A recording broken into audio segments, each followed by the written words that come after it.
Spring Monday to you all. I hope you're having a glorious spring so far.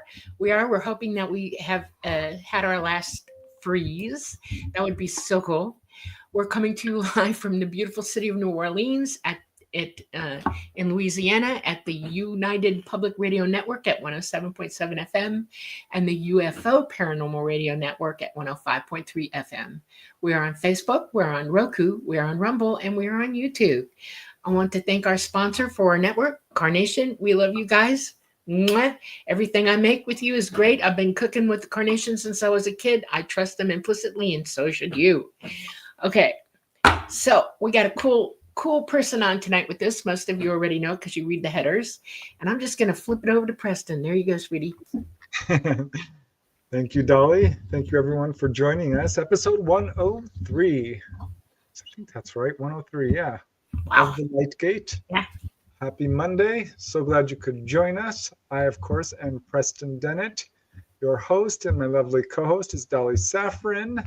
She's a fully conscious experiencer. Check out the book Symmetry. I wrote about her case. It's amazing. We're working on a sequel. Every time she does any radio interviews, I always have to do another interview with her. Now I want to do one about crop circles and other things that go on when people are taken on board UFOs. But yeah, we have a wonderful guest. I really adore her, Coley Weber. We're going to bring her on shortly. Just let me first say a quick hello to all you folks in chat. It's so wonderful to see you guys here. We love you very much. Showing up each Monday to make our days a little bit brighter, and hopefully yours too. It's amazing. I can't believe we got over 100 shows under our belt. So let's see who we got here. Oh. Wow, Renee, if I could do those little emojis like you could. Oh, wow, Renee. Wow. That's crazy. Thanks I for love joining it. us. I want to tell you something. When I was a teenager in the 70s, okay, we used to get these little decals we could put on our fingernails. And a lot of these little things that y'all put up on here have the exact same decal what we would have put on our fingernails. But now it's all over the screen. And I swear to you, Renee, you just got them all straight. Those are all the ones that I used to use. So thank you for putting those up. Seriously. We used to have stickers. Stickers used to be all the rage. Collect them from various companies even. You'd write to them and get, you know. All right. Greetings from Scotland. Hope you all have a great show. We're going to get Malcolm Robinson on from Scotland. So that should be interesting. I hope you can check that out. We have Cherise Bazilla. Hello. Peak. Happy Lightgate Monday from Las Vegas. Yep. I enjoyed Las Vegas when I went there. It was very cool. We have Breitbach, the German. Breitbach? I want to say Breitbach. Dankeschön. Yeah. We have Travis McMahon. Hello. We have Poetic Poems. Oh, always so nice to see you here, Poetic. Thank you. Scuba Maru. Hi, Scuba. Just love that we have a whole family here. Flubber Lane. Yay, I'm excited. Hello. Smiley face with little blushy cheeks. Yeah. We have Teresa Levine. We have Teresa. Kaleidoscope Eyes. Hello, Kaleidoscope Eyes. Shakanohi. I don't know where Shakanohi is, but it certainly sounds interesting. I couldn't even begin to guess. Irish, maybe. I don't know. Or African? Sounds kind of Native American, too. I don't know. Maybe. You'll have to let us know, Kaleidoscope Eyes, or I'll look it up. I will. I love doing research. Raul. So awesome. Thank you. We truly appreciate it. You guys always are so generous. Just amazing. Thank you, Raul. Michael, yes, you got the popcorn. Much love to you. Love you guys. Okay, Raul, happy to be here, and the show will be very interesting. I certainly hope so. It is. Thank you. Always awesome. Yeah. Here, let me just switch up this banner here real quick and continue with the comments. Okay, Therese Bazilla is from Virginia. I think it's Charisse. Charisse? That makes more sense. Yes. Yeah. Sorry, Charisse. Okay, we got Louise from New Hey, Jersey. Louise. Mwah, love. Ah, Okay. Patsy, thanks for the email with all the information you sent, Patsy. I found it so interesting. Yeah, we're going to keep in touch. Definitely. Very cool. Cliff Olinger, hope you're doing well too. Yes. We Hello. have Larry Hart. Greetings and blessings from Long Island, New York. I stayed in New York for 2 weeks once, and I really liked it. We were on Long Island actually. It was My very cool. sister-in-law lived on Long Island as a child for a little bit. Yeah. Before she came over, grandparents lived there too. Surprising amount of UFO activity there. The Long Island UFO Network recorded lots of it. Yep. Yep. Okay. Brenda Whelan, I've been in my garden a couple of times. Yay. Yay. Now's the time for gardening. Get Yep. your flowers and your veggies planted, everyone. All right. Good evening. That's interesting. Warlock. Oh, that's what I'll say. It looks like secret runes. Japanese. I don't know. Ohayou gozaimasu. Yeah. Carol Chen. Hello, Carol. Hi, Nice to see Carol. you here. We got Lunar Dove. We got Neil Robotham from England. Neil and Hello. Anna. Oh, loving your podcast. Thank you. You're up late. Thank you. Patsy, I didn't get the memo about Blue Shirt Day. Oh, so sorry. I sent it out. Did I? I don't know how we do that. It's purely coincidental, but it does keep happening. I think we're telepathically linked. Somehow, yeah. Mm. Cliff, Dolly is such a sweetheart. Oh, Aw, thank you very much. we have That's Shelley, special. Thank you. Olivia. We have Ah, hello, Olivia. Lunar Dove. Hi, Thank Luna. you. Thank you very much. Your generosity means a lot to both Much. of us. Helps us very much. So Muchas. thank you. Yeah. Brenda Whelan. Hey, Hello, Brenda. cool. I love all the flowers there. Bob, wow. Amazing. Bob, thank Hope you're you. doing really well. Let me know if you enjoyed the book. I know you were a winner. We're going to do another Q&A giveaway, so keep tuned. Yep. Okay, I'm not surprised. You all are great. Oh, shucks. Thank you. With scissors. I've got 1,000 pizzas under my belt. Oh my gosh. I have never counted.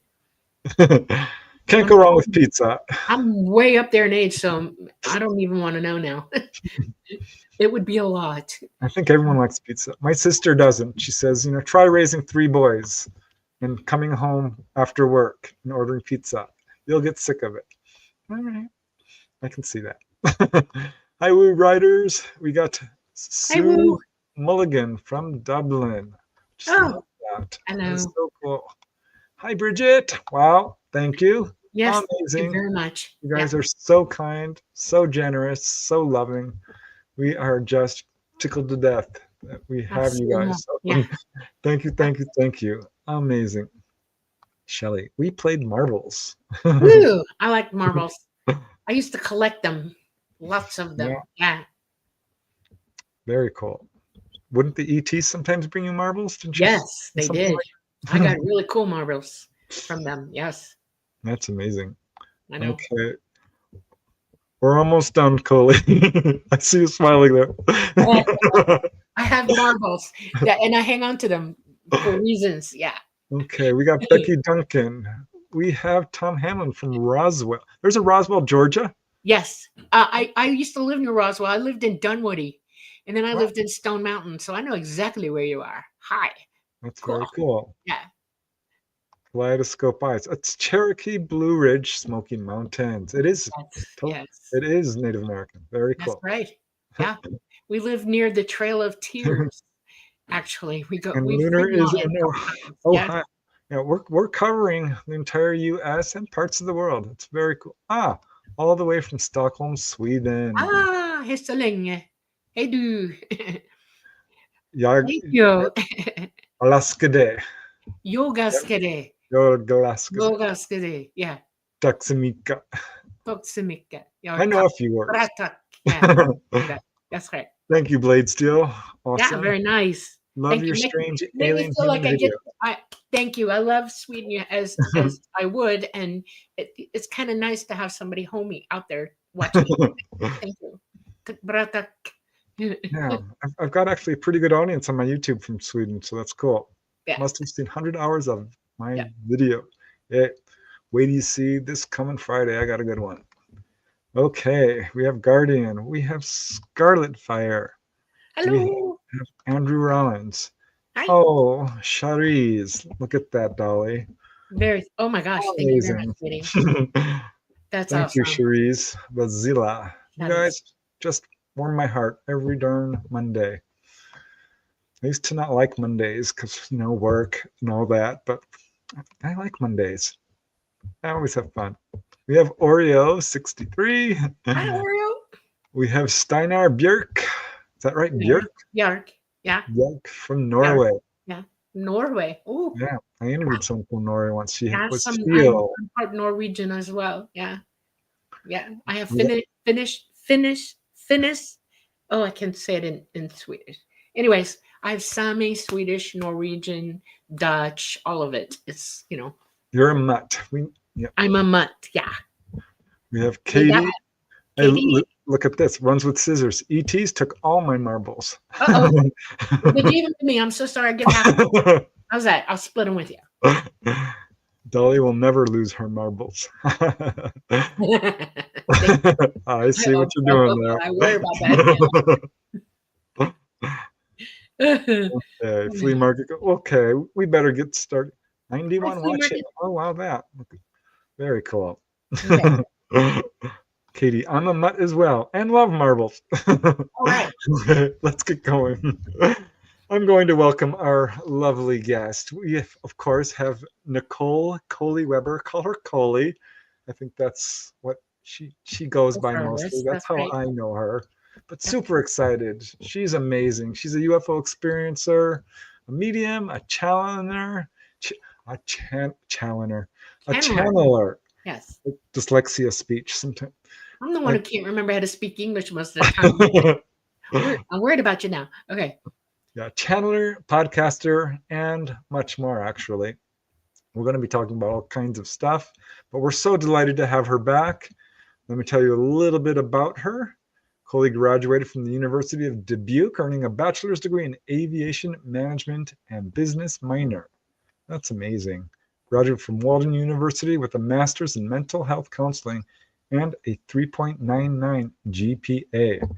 That's amazing. That's fantastic. That is not easy. Holds accreditation of counseling and related educational programs. A member of Chi Sigma Iota Omega Zeta chapter, internationally recognized for high honors, integrity, and academic success. She does consider herself an ordinary Midwestern girl with extraordinary experiences. I like that. Around age 4, she realized she could see things that others perhaps could not see. What started off as auras around people involved. Let me start again. I am a little tongue-tied today. What started off as auras around people evolved into sight, into another world of the dead. Second sight, as they often call it. Mm-hmm. As the spiritual world manifested with time, Coley discovered she was able to communicate with the spirit realm, a gift that set her apart as a medium and channeler. These abilities were both a blessing and a challenge, as they often are, offering profound insights and while sometimes isolating her from peers and family who couldn't understand her unique perspective. She experiences death dreams. I've had a few of those. And in contrast, can detect the miracle of life. This next part is interesting. 2017, Coley's journey took an even more remarkable turn when she became a UFO experiencer. That year, she encountered phenomena that many deem impossible, yet for her, was just another chapter in her ordinary, extraordinary life. I like that. These encounters deepened her understanding of the universe and one's place within it, forever altering how she perceived reality. She's experienced both craft, ETs, markings, a new path in life. She's been doing UFO, paranormal, and unknown radio. Currently hosts, along with co-host Rodney Lundgren, a podcast called Sub Nation X on SNX Radio. You can find it on YouTube, Rock Radio Live. She and Rodney also have a important and quickly growing group on Facebook, ET, UFO, and Off-World Entities Support Group. Check it out. It's perfectly designed for experiencers. And on the radio show, they're having conversations with top experts, unveiling mysteries about UFOs, aliens, Sasquatch, cryptids, paranormal, off-world incidents, and more. Exploring off-world encounters, ET abductions, ET UFO, beyond the stars. Really cool stuff. All right. Without further ado, let's bring on our lovely guest. Hi, Nichole. Coley. Hello. What a lovely intro. That was just, oh yeah, no, that was lovely. Hello, everybody. I love how Preston goes through. I always think that, that's his thing. That's awesome. That was cool to listen to. Yeah. The acknowledgement. So I'm so excited because I have a little surprise for you, Coley. Oh, I like surprises. This is a good one. Okay. You know how I'm doing those hometown videos? Yes. I got to Dubuque. It's You in did? my latest. Yes, it's in my latest episode 9. I found a bunch of cases going back to 1880. A very weird one involving a girl who went to live with the fairies, apparently, and it's pretty darn well verified. Apparently, she disappeared for a year, came back with this story. 1880. Wow. And then disappeared again. They never saw her again. Kitty Crow is her name. Really? Wow. I mean, it's just exciting all in itself because you feel like sometimes you're a loner out there, but to know there were other cases in Dubuque, that's great. Wow. Yeah. I've got a bunch. One in 1947, a good one. In 1952, a guy driving into Dubuque saw this weird object that absolutely convinced him UFOs were real. He drew it, got it in the newspaper. There's a couple that are really good. This is probably the most famous one. March 4, 1960, a pilot, Charles Morris, saw a UFO while he's watching his flights. His student, he's a flight instructor. A trainer. Flight instructor, right. Right. Saw 3 UFOs, pulled out his video camera, got about 10 seconds of it. Turned out the police were getting calls. So was the newspaper. Other people were watching it through binoculars. The footage has never surfaced, so don't know about that. But yeah, a bunch of people saw it. One in 1967. This is a good one. 2 kids in 2 separate yards neighboring saw this egg-shaped object coming right over their heads. 6 kids in one, like 2 in another. It's amazing. Year after year. 1972, a big old wave of sightings. 77. So yeah, you can check it out. 1982, a bunch of people called the police. Huge objects hovering over Dubuque. This poor kid with his friends, 8 teenagers walking through a cemetery. I think it's Linwood Cemetery. Yes, I know where that is. Yeah, it's right next to a high school. They were walking through there. This object comes shooting over his head. His friends run, all except one friend who's trying to get him. And next thing he knows, he's over in the high school and he's feeling good. He's like, something really terrific has just happened to him. And his friends come running up. It's like, where have you been for the last 2 hours? We've been searching for you. He's like, what are you talking about? I was just here with you. Oh, fascinating. Oh, wow. Yes, I would love to see that. Wow. The latest one I could find was video. I'll send you the 2002. link. Yeah. Yes, please do. No, that's fascinating. I remember sending it to Preston, and I was always curious because a lot of times you feel alone in all this, but just to know that there are other locals. Yeah, no, you're right, Dolly. There is nobody alone. But you, at times you feel like it. You feel like it. Nobody, it's not the topic of everybody. Like I said, sometimes it is. Yeah, but I usually bust through the doors with it right away. So that's amazing. I love to hear that. Wow, thank you, Preston. That's really cool. Of course. That is. That's amazing. I bumped you up on the list, by the way, because we're friends. I got 800 locations I'm going through. Oh, I appreciate that. Thank you guys. Wow. That really made my night. Now I'll have to go through and I said, I don't know how you do it, but you're such a researcher and historian like that way. I mean, thank you I've for your gotten better at dedication. it.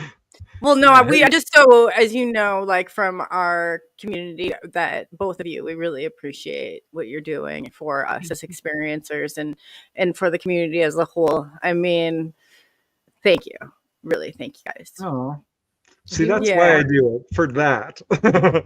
This is So, Preston works honestly. so, he literally is working like 8-10 hours a day every single day. He never stops. Yes, you told me that. You're like, this man's at his computer how long? And I've never forgotten that. I was like, man, Yeah. the dedication and really, like, you know, it without Preston and his, what is it, 32 books or 31 or 32 books 32, he's yeah. written? 32. See, yeah.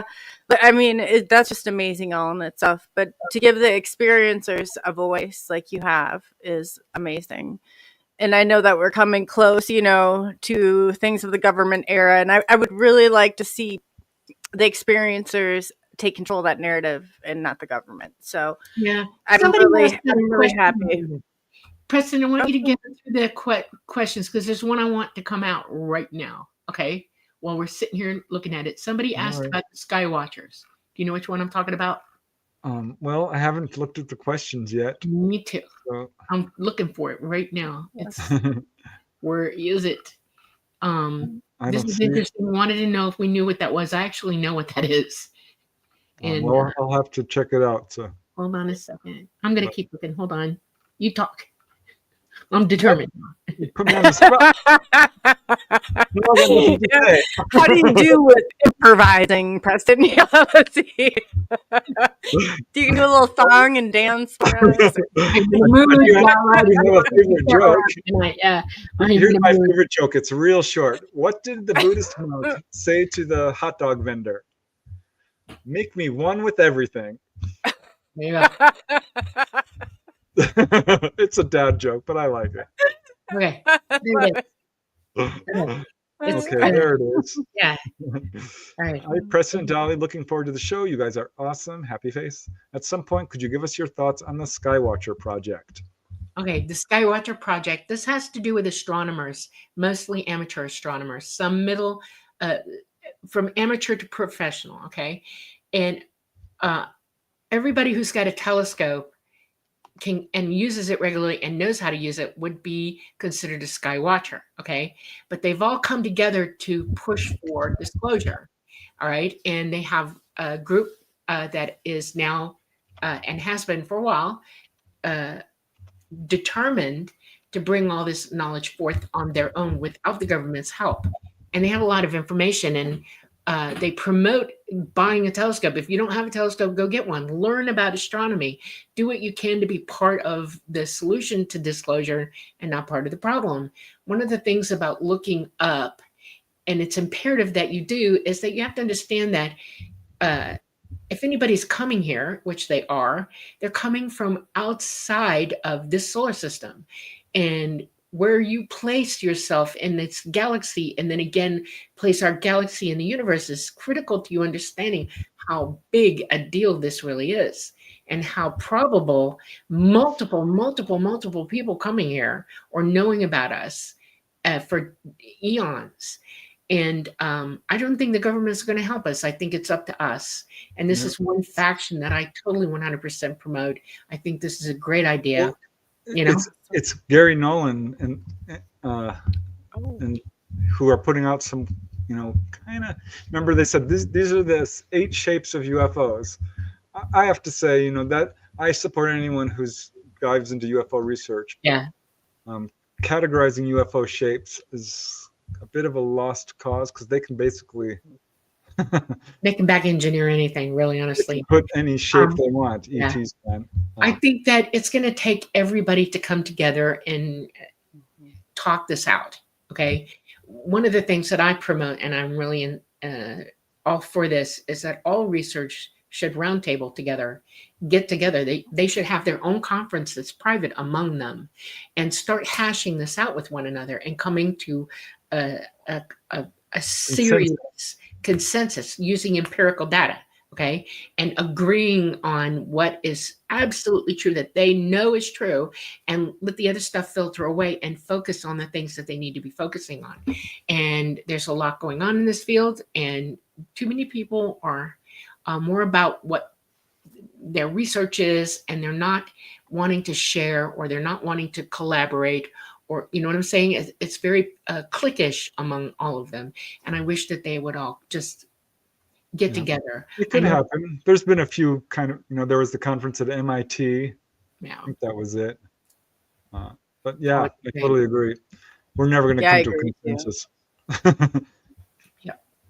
You know, we don't all have to agree exactly, because I think a lot of it is subjective in your experience, but we can all agree we want disclosure. We can all agree that, there's certain aspects of it, but I agree, I've been trying for so long too, to bridge that gap. And it drives me insane that there's certain individuals that think that they are going to take this thing.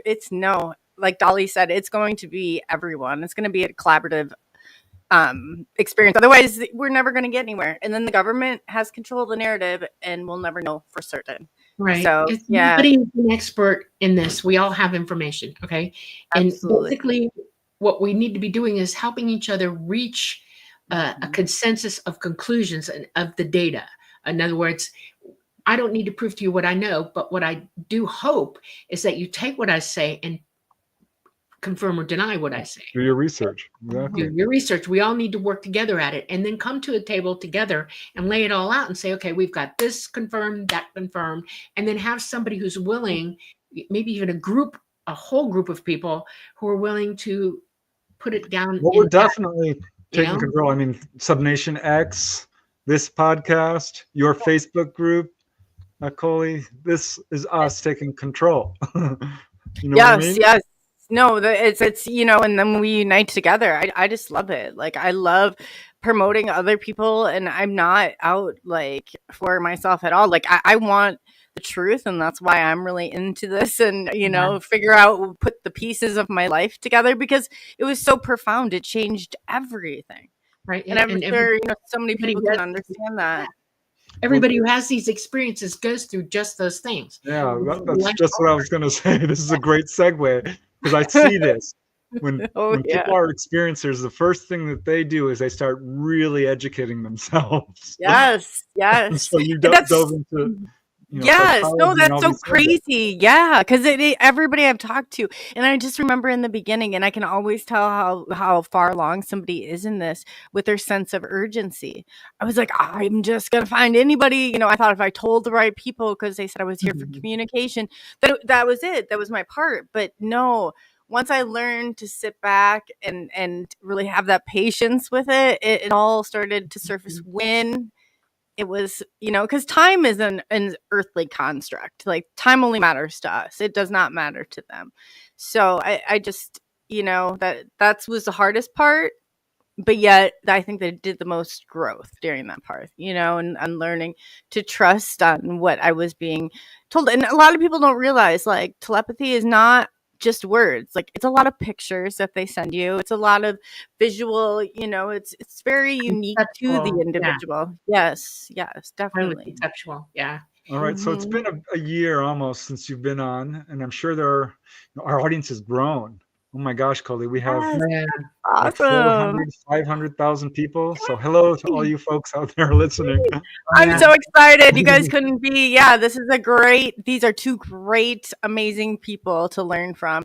And I consider, them, they kind of took me under their wing. And I'm always very close to Preston and Dolly. And I'm telling you, it's been one wild ride, but they have been there so many instantly connected. Ways, so. There's just something about when you meet another experiencer, you're like, there. Because it's a great big family, So for those who don't know you, give us a little intro. Your bio is amazing, but let's dive a little deeper into it. Right. I know we've covered some of this before, but yeah, lots of new people here. So how did it start early for you? Well, yeah. Well, Well, I guess, you can go back to, and I did not realize that most of the experiencers were mediums until I talked to Dolly. Like, a lot of my awareness, like, every time I've talked to her about something, like, I get one of those aha moments. I'm like, oh, wow, So I guess when, it all began in 2017, 2 weeks prior, my brother and my son had experienced one. And I just remember my brother coming. He's like, "You'll never believe what we saw," And I didn't think one way or another about it. I was like, "Oh, okay, yeah, no." But like I said, what, growing up, seeing spirits and all that, like I just didn't, until you experience something for yourself, you don't quite understand what it's all about. So 2 weeks later, I was in this old cemetery, which was really not that far from where they were. And I had a camera, and I just, that was my first thing. But let me tell you, leading up to that, I had neck surgery. I had 2 discs replaced in my neck, and I was I lost my whole right side. So I Oh, had no strength, like, in my right side whatsoever. And I was at a really, I would say, that's probably the lowest point in my life that I was at. I stopped working in outpatient therapy. I had to take some time away. I just wasn't strong enough. I would be standing and I would, like, tip over. And I'm not even joking you. Like, it was so much. And I remember going to the physical therapist and her saying, "We can't even treat you because we think there's more going on here." And until I was supposed to have another back surgery. mm. So, let's just say that I had, like, infections. I was on antibiotics for a couple of years. So I was at a point where I wasn't feeling, let's say I was rock bottom. Like, how I have a young son, how am I going to take care of him? What kind of parent am I going to be? What kind of person can I be, debilitated like this? So I had my first experience July 2017. By January of 2018, it was like somebody just jolted me. Like, all of a sudden, my precision, I went around, my friend came behind me, and I was like a ninja. Like, I was like, like, whoa. Yeah, it was just crazy. And all of a sudden, I have balance, like, I couldn't even, I love roller skating. I know it's like a dying breed, but I'm one of them. So I love going roller skating. Yeah, I know. It was like, do they still have rinks? Yes, they do. But I couldn't stand up on my roller skates before then. And after that, I was like, man, it happened. I would say I was 50% better after the first, I call them tours. I don't know what else to say, the experience with ET, but it progressively got to the point where I am so much stronger than I was to begin with. And Yeah. so I have a great amount of gratitude for that, because I would hate, I really, honestly, I wouldn't say that I wouldn't be here, but even my family was afraid that I would not make it through, like, with especially all I was getting infection after infection with all the antibiotics. And so Okay. it So let really me took just an ET intervention. let Oh, me just sorry. make sure that I clear on what you're saying is the ETs intervened for you. Yes, absolutely. Oh, Without a wow. shadow of a doubt. Nice. Yeah, And and then, when I did it, it was like I was shocked with, like, electricity. That's all I could tell you. And when I first started, I started seeing crafts in the beginning. And I remember MUFON came in, and they, like, had done an investigation on the initial one, because I had to Google, and I was like, who the heck do you call with this? You know what I mean? And I was like, and there was a neighbor with me, and I kept saying, "Jessica, you saw it too, right? Right? Yeah." No, she was like, she saw it too. And the first one measured to be 50 foot in diameter, and I stood 30 feet away. And it was maybe like 15 feet above.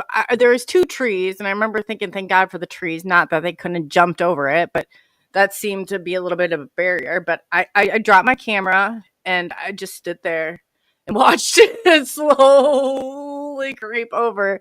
And I was like, I remember calling my brother. I said I didn't have my phone on me because I was left it back at the house. And I had my friend Jessica. I was like, call my brother. Can you call my brother? And so I was like, Eric, what do I do? And he's like, well, if I were you, I'd stand there. Yeah, right. He would have been gone. He would have been long gone. But no, it was like, oh yeah, there it is. And so that came from, the MUFON measured it to come from 1 mile to 30 feet away. So it was just is this absolutely a amazing. recreation here? Yes, Or yes, and you can see the 2 trees. I thought those trees were gonna protect me. Now come on. They were not, yeah, those are the 2 trees right there. Oh my gosh, it's like a walk down memory lane. And I just remember thinking, "Oh my gosh," I asked MUFON Fred, or not, excuse me, MUFON Dave Creeder, and I was like, "Do you think I'll ever see another one?" And he's like, "Yeah, I think so." And then when I did, and I said, just went around. I mean, they're so exciting. They were like exhilarating. They were the funnest. Like, you take the craziest roller coaster that you've been on, and you like times it by 10, because this experience was like out of this world. It's something you crave. Like, I had such an attachment to them. I was out every single night at the same time. I knew every single pattern, and I was moving. And so I was like, I even stopped and I said goodbye. I thought, oh, it's going to stop here. But it didn't. It didn't. It definitely didn't. And so when you talked about the shapes of the craft, a lot of them are not what you expect them to be. Like, I had one come down on the road, and it like, they beat us at our own game. But I'm just telling you that a lot of them, I didn't feel like there was anybody aboard them. I felt like they were it. The I call them light balls. back up for a second. You had one come down Sure. on the road. What? Yes.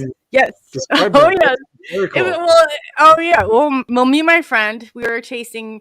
There were 2 of them, and they were above. So I'm like, let's go find them. Come on. And she's like, oh, okay. Because everybody's always nervous when you're with them. Like, don't know. I'm like, we're following them. Follow them. So we went out, and we were on Sundown Road. You can look it out. It's right outside of Asbury in Dubuque, Iowa.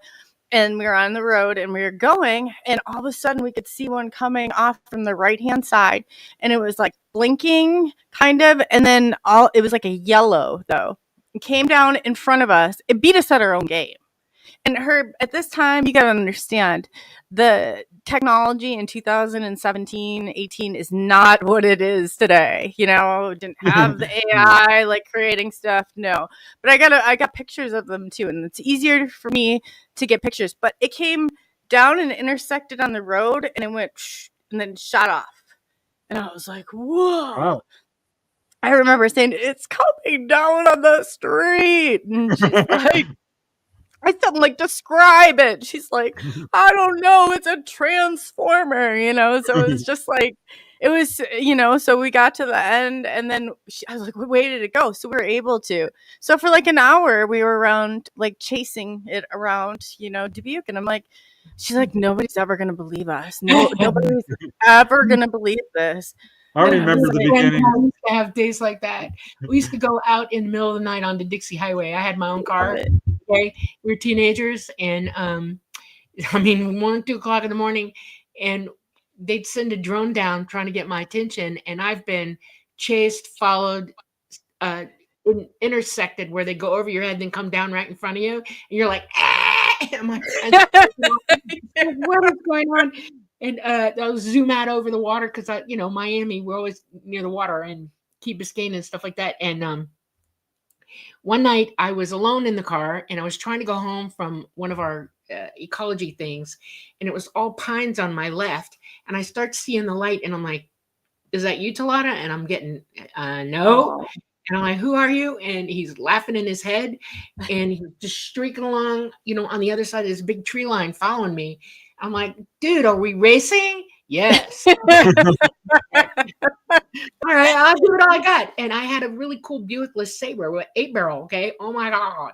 And I was going about 120 miles an hour, and he was just laughing at me. He thought that was so funny. And finally, when we get down to the, like, you going out once we get up to Bird Road in downtown Miami, I had to go all the way out Bird Road, like 60 miles, all the way to heading out to the Everglades, where Tamiami Trail, branches off from it, because Bird Road ends. Back then it did. And he flew wide around and just hung there and laughed at me. And I thought, son of a gun, They got a sense of humor. Yes, they do. Yes, they do. I would leave whenever I would leave town, there would be a sighting. And whenever I get somewhere, there would be a setting the day Wait. before. They're like, you guys, come on, you're remember- playing with me. Yep. This is ridiculous. Yep. That's I so remember true, those early too, days when I yeah. found out UFOs were real and I was out there in the Yeah. fields and seeing one. Oh, how exciting it was. I know that feeling you're talking about. Oh, Like, this yeah. is insane. How could It people not is. know about this? It is. I know. And once you experience it, it's like you crave it more. And then, you start to build a bond. Like there was a time at the height of it, I would say that about every 2 weeks at least, that I would have a sighting. And sometimes, like I said, I think some of them are what I saw. They're encapsulated light. I called them light balls, but light spheres. Let's be a little professional. I guess I can be. So it's like, and they're playful and they're fun and it's like, man, you build. It's as crazy as it sounds. You build a relationship with them, and it's like I don't know what life would be like. It was really, I think, when my life started to make sense, and I found purpose in it. It was just like, wow. Have you figured out it was deliberate for you? Yes. You realize Yeah. that, right?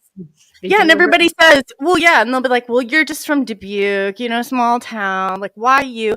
I was like, great question. That's why I'm in this. Why me? I don't know, but I'm gonna find out. And it's like I'm not saying that. That's why I always put in, like I'm just an ordinary Midwest girl with some extraordinary experiences that I wouldn't give up for the world. I wouldn't. No,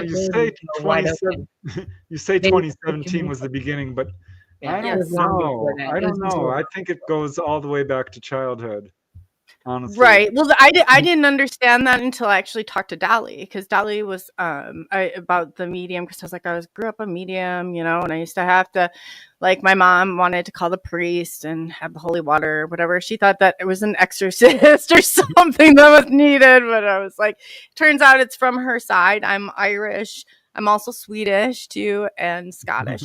So I grew up, and I used to have to write things, like, instead of telling people, oh, I saw, no, don't do that. Not back then. So I'd be like, oh, I had a dream. And in my dream, so that's what I started to do, because it really did freak my parents out, like, a lot, because then I would know things, and I knew things that I shouldn't know, and they were giving me messages. And the paranormal and ET, I did not realize how close of a connection there really were. Yep. Yes. Yes. They run parallel to one another. It's most people don't realize. That's why I promote this. Get your brains on, get your abilities opened up, learn to use your abilities, because your sight becomes huge at that point. It's not just what you see with your physical eyes, it's what you see with your physical mind and your consciousness. You're linking up to your even more so what you see. Yeah. Reality becomes more real to you, and you see what's actually going on, and then things start sliding into place for you, and you go, oh, this is not the Matrix. I am in reality here. And I don't like that word Matrix, by the way, just saying. I know. It's not okay. Yeah, no, I get what you're saying. Yeah. Anything. No, it's not a simulation. No, this is reality. But there's more reality out there for you to see. And the word paranormal means above the normal. Okay. Para, like when you parachute, you're above in a chute coming down. That's why they use the word para for shooting, coming down on the chute. Paramedic. Yes. I love that. Yes. You said that on our show once. You're like, the paranormal is normal. I'm like, it is normal. Yes. Yes. You're right. It's that those who are able to conceive of it or understand it, have knowledge of it or the use of it, that's what's, so it's like elevate your mind, elevate your ability. It's not paranormal. That's widely accepted in many cultures. And before we had technology and phones, people communicated this way. They paid a lot more attention. It was taken seriously. So no, it's not. Oh yeah, but then, going back though, it was like paranormal. Oh, ghosts. Oh, call the priest. It's like, going back like 25 years ago. Well, this is not as accepted. What's the first weird thing that you can remember going all the way back to, 3, 4? I was a child. I was at my grandmother's. I was very close with my grandmother, Docile, and I was laying in. She used to have these, which used to be my aunt's rooms. It was a purple room, we called it. But I was there, and I knew somebody was there with me, and I felt touch my hand, and there was a fan going, and then I remember laying there and thinking, and then when they left, I felt a little breeze, and the fan went off.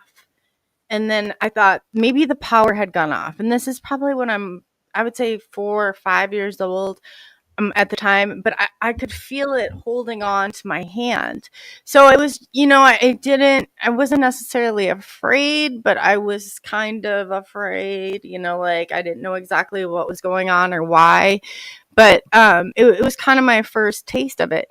But like I said, I started off seeing auras around people, so the lights around them, and then slowly, it kind of evolved. It didn't evolve right away. It wasn't like I saw somebody right away, but there were things like that happened where the power went out, and then I looked at the clocks because I knew back then, like if power goes out, like we know our clocks are all reset. It's not like they reset themselves, like this is going back.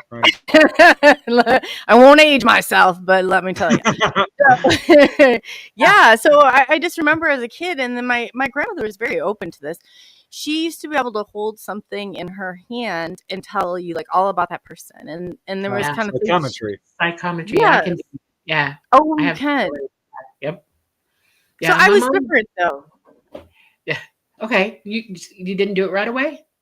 No, I don't do that. I've never done. I don't have that. I bet you could. I bet you. I should try. Yeah. No, I should try. You just have to open the door for it, and it'll come at you. Yeah. I started that when I was a kid. I'd pick things up that belonged to somebody, and I'd drop them like I'd been burned.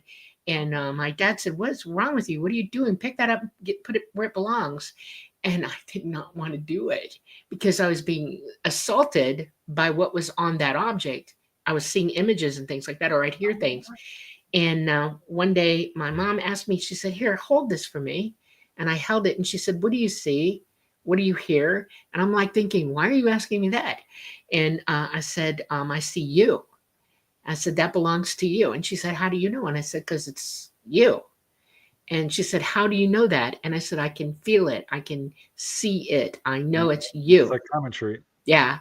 And she's like, By the time I was in my early 20s, she used to ask, her friends would come over for coffee clutches or bridge or whatever. And it was like, bring Dolly out, I'm not kidding you. I was like, don't do this to me They tonight. should really teach this in schools, in my opinion. I mean, this is something agree, we all have 100%. the ability to do. All children, if you have a small child in your life who's got an aversion to something, a real aversion, figure out what that is. It might actually be that they're getting energy off it, and it's talking to them. It's telling them what it is, because we all record any energy that we possess, like a phone or whatever. We're putting our energy into it, and it's recording. It's taking our electromagnetic conscious thoughts and recording onto it. Some things more than others. Jewelry, especially. Oh, It doesn't have yeah. to be crystal. It could be metal, bones, wood, whatever. You're still putting your energy into that. And if it's something you use all the time, you really put your energy into it. And I was never comfortable wearing other people's clothes. It made me feel strange. And I think that's probably really, you're probably getting that residual energy. Wow. I never thought about it like that. Yeah. It's really That's kind amazing. I noticed it because we weren't super rich. We would go to Goodwill occasionally. Yep. And I'm like, you probably brought a lot of coming home who were that before. Yeah, no. Oh, wow. That's amazing. That really is amazing. Like I said, I've never tried it. The site was far different than anybody else in my family. Like my grandma used to take me to chakra classes. So I learned how to, didn't live like a traditional, with her, and she saw the first UFO. She was RH negative. I have a really rare blood type, so I'm really asking questions like, hey, I've got AB negative. Both my parents were O negative, and it's very rare. Like, if anybody knows anything about that, I would love to hear more about it. You have relatives back there. One was an A and one was a B, and when they got together, combined and made AB. So it's coming down through your familial lines. Somebody's A, somebody's B, and it combines into the next generation down. It can do that. It's like it's like roulette. The dial spins whenever a baby, the egg and the sperm come together. Those genetics all do what they're going to do, and it's a shoot, because they all have different dial-ups. Every last egg and every last sperm have different dial-ups. So somebody in your family was an A and there was a B, and you came together and made an AB. Yeah, I was just all curious. What are your thoughts on the bloodlines? Like, do you think that it makes a difference? That it doesn't make a difference? Probably got Basque blood. If interesting. you're Swedish and Scottish and all that, you probably got Basque blood. That's where that comes from. That's where it entered into our bloodlines through the Basque. Okay. And because mostly Swedes all have, like the pure ethnic Swedes are all type A. Okay. But a lot of them are A-neg. And that means that they have Basque. Vikings got around, and right, yeah. Yeah. The Caucasus mixed in with the Basque a little bit, but the Basque were in Africa. You know that, right? No, I didn't. No. Oh, yes. Have you gone to Ancestry.com and tried to dive a little deeper? I have not done that because I'm just a little nervous about putting my blood out there, to be quite honest. I already have it. If you've gone to the doctor. You too late. I'm curious because a lot of contactees have interesting genetics, like perhaps royal in their bloodlines, royal families. Well, now that I hear that, I'm gonna look deeper into it. I was always apprehensive because I thought, oh boy, I don't want to pinpointing who anybody is or who I am, but I would love to know that though. That's interesting. It is kind of interesting. One guy I talked to, he had what's called uniparental dysautomy. Almost all his genes came from his dad, who he never knew. Basically, I don't know what happened to his father, but he was never part of his life. And I've learned long ago to ask people about their genetics when interviewing them, because some weird things come up, or their physiology. Because some people, I have a U-shaped, got one of the organs in their brain, I forget what it was, but just I have an extra, disc in my spine, or I've got an extra rib, or ETs seem to be attracted. One guy's like, well, I do have webbed toes. I'm like, well, gosh, I've heard that in a couple of cases.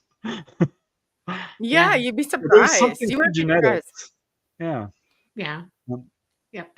They're very, well, as very you know, I went through my brain scan, like of what they found when I was like 7 or 8 years old, and it's like just like a kidney bean size, and it's never done anything. It's near the brainstem, but I sent it, and had you guys look at it. I'm like, it's like I said, it's never ever done anything or grown. They put it in front of a team of surgeons up at Mayo Clinic, and we even went on to Johns Hopkins, and they've never seen anything like it before.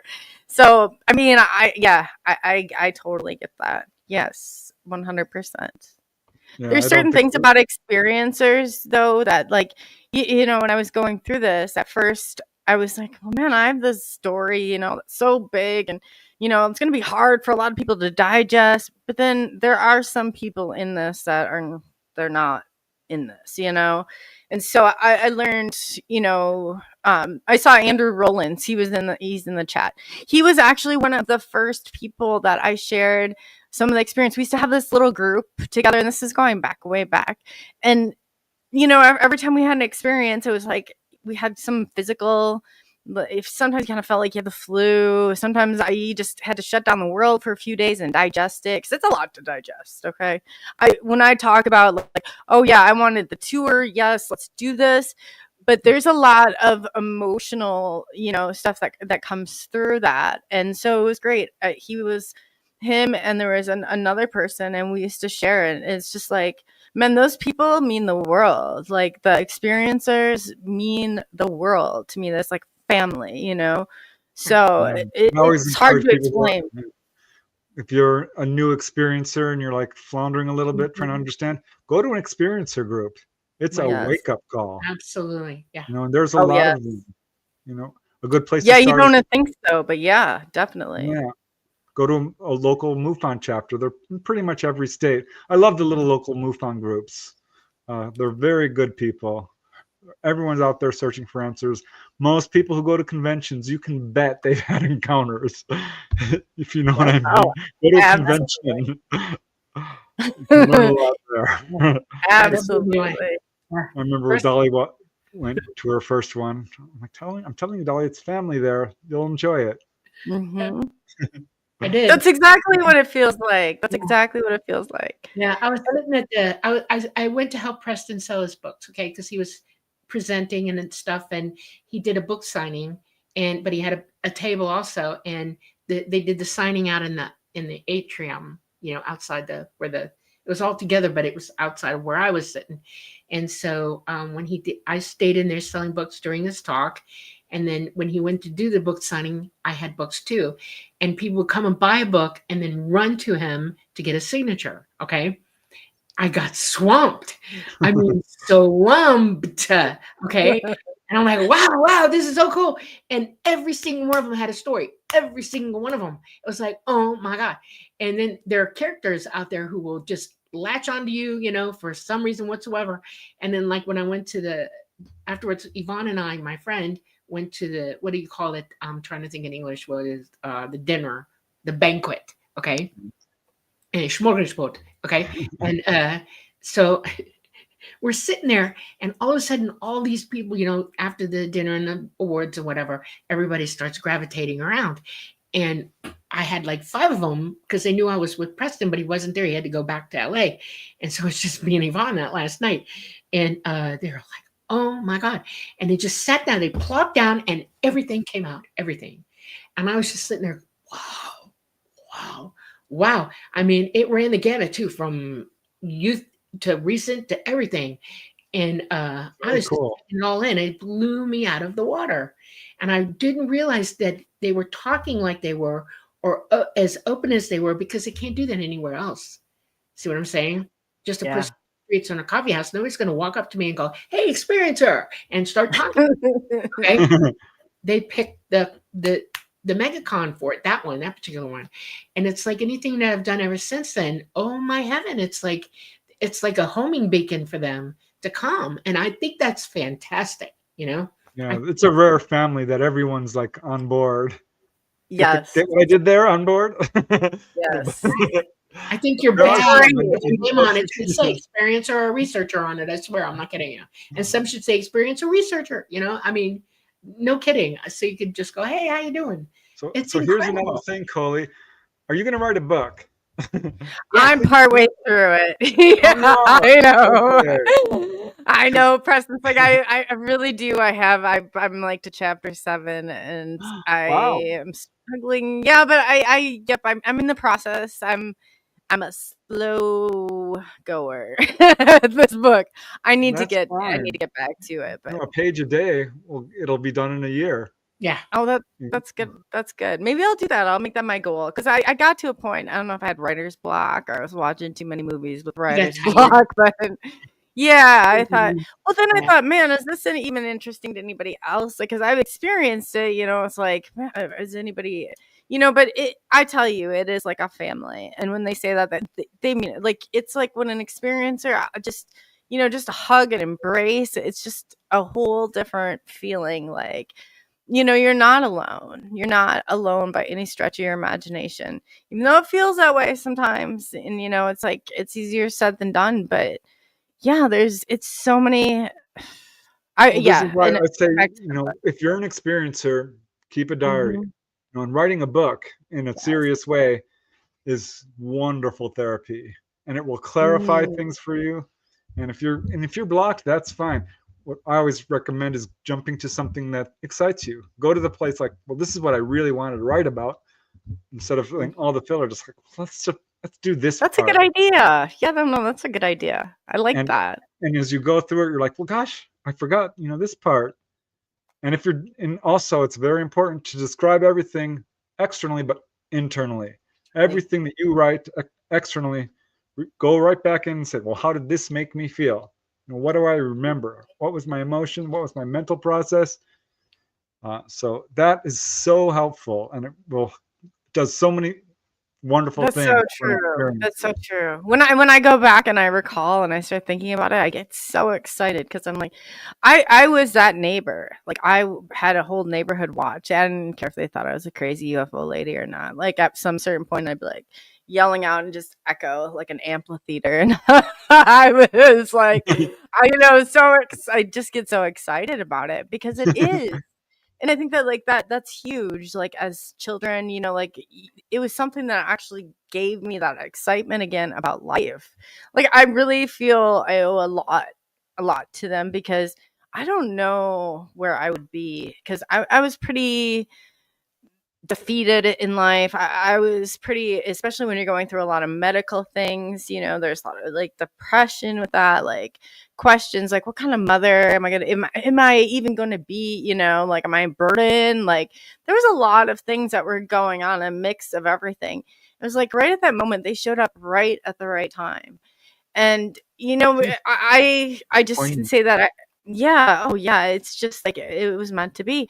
And I say to people like I don't really care if you believe it or not. I'm telling you, like, this changed my whole world. This was a significant event that changed. I mean, can you imagine like one day and you just wake up? I know that you can, but you wake up and you're like, what the different. Like I started writing, like Preston said, I started to go into like deep research. I was like looking up Einstein's theories even. I'm like looking at it like, yeah, I'm trying to figure out this map of physics now. So I mean, it was like I said, and I just remember saying to MUFON Dave Creeder, and I was like, do you think I'll see one again? And he's like, oh yeah, I think so. But when saying that, when I did actually think, I'm like, I know. I remember just backing against the wall. I was like, oh, like the memory started flooding of being on the craft and things like that. And so then I told him, I was like, so what do we do now? Like what step B? Like, what's our plan? He's like, we don't have one. I was like, yeah. I was like, what? What do you mean you don't have one? Like, I got him plan A for where's B? Like, okay, Dave, I board the craft here now. What the hell am I supposed to do? And so it was just like, and he's like, did the veil lift? And I was like, how the hell do I know? Like, why am I more concerned that there's not a chapter 2 in that MUFON book on what happens when you go aboard? So it was, you have to appreciate, like, I always laugh. Like I do deal with like things with humor, but I was like, oh God, what I do I think do that's now? healthy. Yeah. But yeah, you have that Facebook group, an experiencer support group. This is exactly Yeah. another step. I think that people eventually look to or reach. Like, okay, you know what? Because it's first very internal. It's very personal. It's very private. Mhm. People might Oh, not even tell their own spouse, their own family. And then they start to what they call in sociology, socializing the conflict. You bring it out to other people, and you get this whole support system going. So oh yeah. it's Oh, it's so very, very true. cool. It's Yeah. very important too. I think to other people. But what you were just And saying was so interesting because, real quick, though, I just covered this case in Minnesota of the 16-year-old kid who was suffering from chronic depression, hospitalized. They couldn't really treat it. They're like, here's some Prozac or something like, whatever they give people. I think it's Prozac. And go home. And he was having a hard time. He's a 16-year-old kid. Walking home after having a fight with his parents, couldn't get to his friend's house. They weren't there. His girlfriend wasn't there. He's depressed, walking home. And suddenly he's facing the other direction. And it's a cold night. He's like, warm. Why am I warm? Where am I? What just happened? And didn't understand what happened. But his depression was gone. He felt good. wow. And over the I next felt week or two, connected. Yes. well, he remembered going on board. And there was a gray, comes up to him, looks him eye to eye and says, why are you so depressed? Can you imagine? Yes. Yeah. No, I think they come right at the right time. They really do. And it's like during those moments like that, that's, people will be like, you have to hit that rock. Well, that was my rock bottom for real.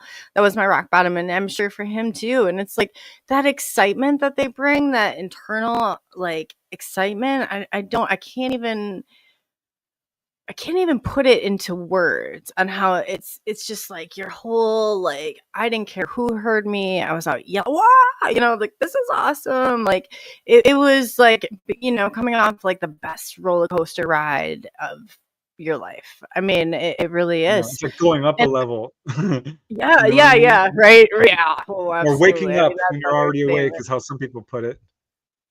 It's like, That's yeah, one guy another told me. thing.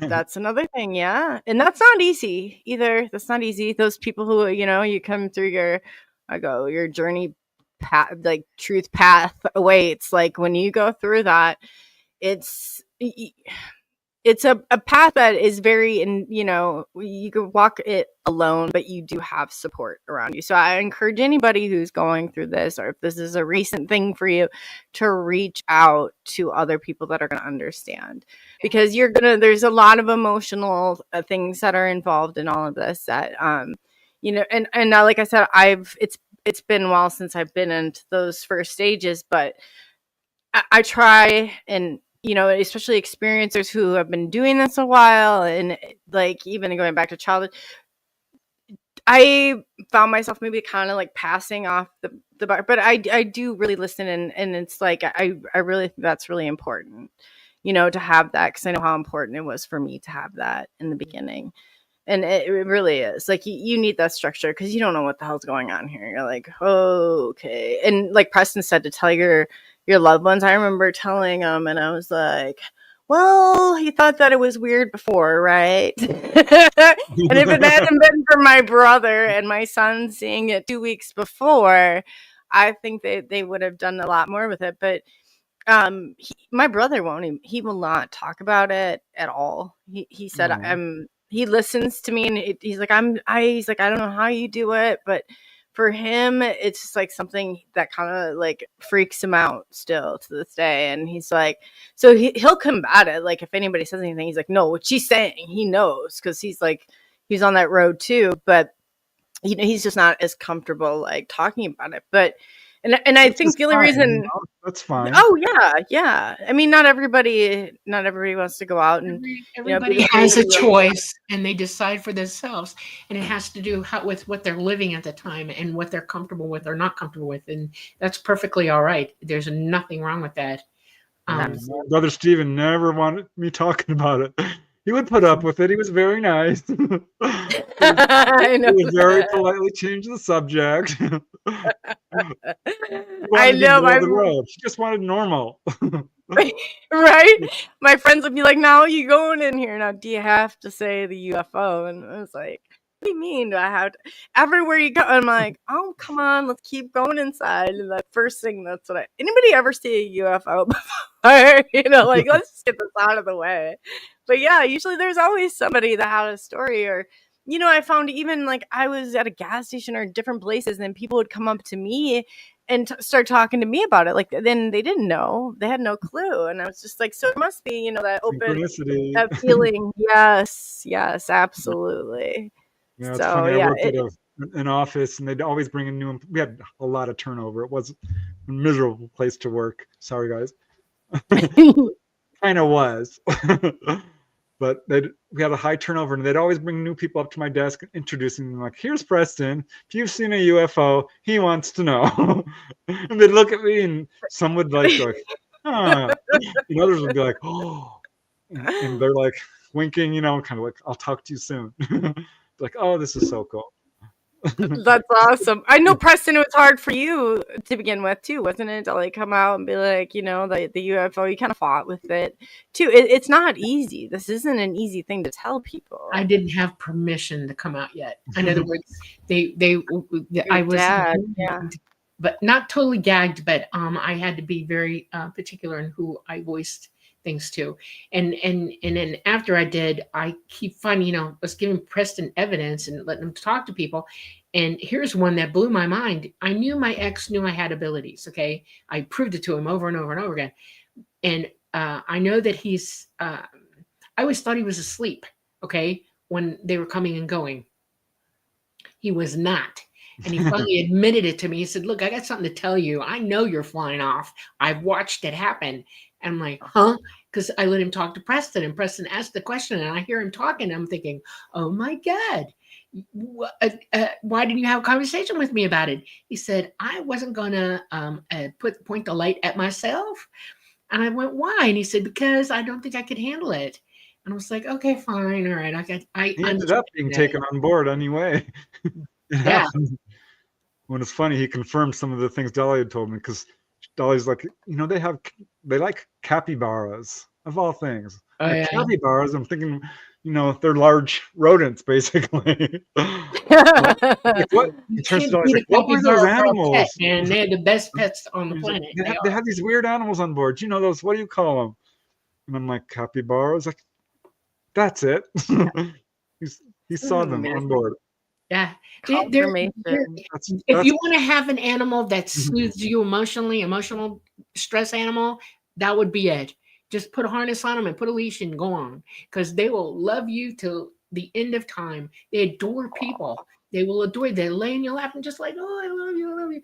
It's just so dang weird how loving they are, and they love them. Yeah, they just opened up a capybara bar, I think in LA somewhere. You can go Yeah, and in pet the Tampa, you capybara. can go. Yeah, in Aw. Tampa, there's a place in Tampa where you can go play with them. It helps promote, Is that where it is? Yeah, it's in Tampa. If you're all hearing me, look it up. Go Capybara Bar in Tampa. Woo, there you There was go. a I lady at have to work, look and these up. Yeah, she they sound. loved capybaras, and it instantly kind of raised a red flag. I need to ask this lady. She quit shortly later, so I didn't get to. But I'm like, capybaras. It's funny. Yeah, It's so also love specific. water. They're water rats. Yeah, they love water. Oh, They're really? correctly, yeah, I'll have to really look good them up. swimmers. Yeah. So you have memories of being on board, Nichole? Oh yes, yes. I have memories of being 3 times or 3 different kinds, I should say, not 3 times. And I always struggle with this because I don't want to say 3 different kinds, but 3 different. They obviously were different. The short grays was the first experience. I've been there. I was restrained there. I wasn't able to freely move around or anything like that. The second type that I encountered were the tall, and I was able to fully move around. They were probably the most informative. They always answered like my questions in like a holographic form. Like Yep. I just remember thinking like this. I remember moving around, and that's where I saw the child. And I try not to get stuck on it because I was just like, I mean, I really was urging this child to come down and play with. I thought we won't tell anyone. Like, but, I kind of yeah. The next day, I was like, oh god, if he shows up, what do I do? But he didn't. So I just felt like it was more like and they showed me like how simulation wise that they would show them, and I think that they were preparing them really for how to integrate into like the earthly realm. Like they were doing things like, like let's say like kind of like miniature golf kind of, but it was all simulated. And then I asked, well, how do you experience like your memories? And then they go, it's like, I just remember like if you took a slinky or something like that they overlap, but when they do, they do not disrupt their timeline. They go to that place and it will all be reconstructed like it was, and they will experience it like they did, but it doesn't harm like that timeline that they say that I know that there's rules to this. Like I'm not exactly sure what they to put into words what they are, but they were big on showing pictures, on demonstrating like what it was. So I really understood that, and I really appreciated that about them. And I just remember looking down in the hallway. It was like triangular, and it was just like and then we didn't have like the LED lights like you have, kids in hem all around their rooms and things like that. But I remember looking down and seeing it, and I thought it was probably a med bay of some sort is what I thought. But what I really felt was like it was more like training children on how to acclimate themselves into Earth. Like the kid that I saw, he was bald and he had a baseball cap on. And I remember he looked like they were like dressed out of the JCPenney's catalog. I kind of laughed about that because the lady, well, I call it a lady, but I'm really not sure. Male, female, it's hard to distinguish between that with them. And I always, I was thinking about that probably yesterday, and I was like, man, why is it that that they all are the same? But I thought, we only see a certain part of the spectrum of colors. Maybe they really aren't all like the same, and this is what we can see of them. But they were very gracious. They didn't act like I was, like foreign. But the Grays, the small Grays, I asked them why I was being detained. I don't really particularly like that. But they said because of contamination. So I don't know. You don't always get like, I mean, when you ask them things, it's not like you get a long explanation with that. The little Grays are AI. They're not human. They're AI, and Yes. they're living AI, and they are very succinct. They will tell you exactly what you asked and nothing more, nothing less. That's all you Yes. get. There's exactly it. Yes, what you're thinking. They're not going to try to fill in the gaps for you. They just, you ask that question, that's what you get. And it puts people off. They go, why?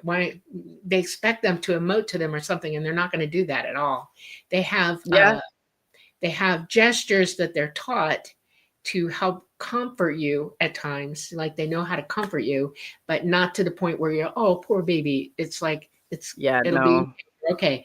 That kind of thing. They're very succinct about how they talk to you.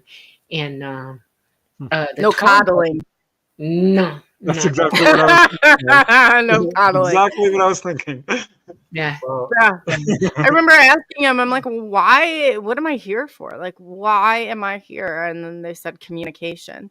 And so I was like, okay, well, communication, like, the heck am I going to do with that? So yeah, it was they did answer, but it like you said, it's point blank. You don't get an explanation behind it. It's here's your answer. No, and the tall Grays will talk to you, and they'll tell you.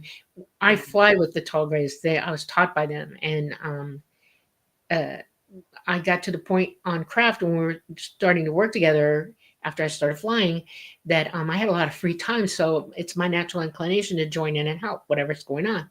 I just jump right in. And I found out that there are people on board who are like in different stages of contact, like brand new or just figuring it out, those that are used to it, and then those that are like way evolved into it. And the newbies, I kind of started taking under my wing. I was like, come on, let's go look around. I'll show you everything. Let's go look. Let's take a walk. Let's get your nerves off. Put them in my seat. Let them look out the window. Tell them anything they want to know. I will answer all your questions. And I was rewarded for that by being allowed to keep it up. And they finally trusted me enough to just give me full reign at it, And it got to the point where I almost was counseling people while they're on board. Don't freak out. You're okay. It's going to be fine. You need a hug. I'll hold your hand, whatever it is. We're going to teach you what it is you need to know. Because that's the point, is knowledge is power.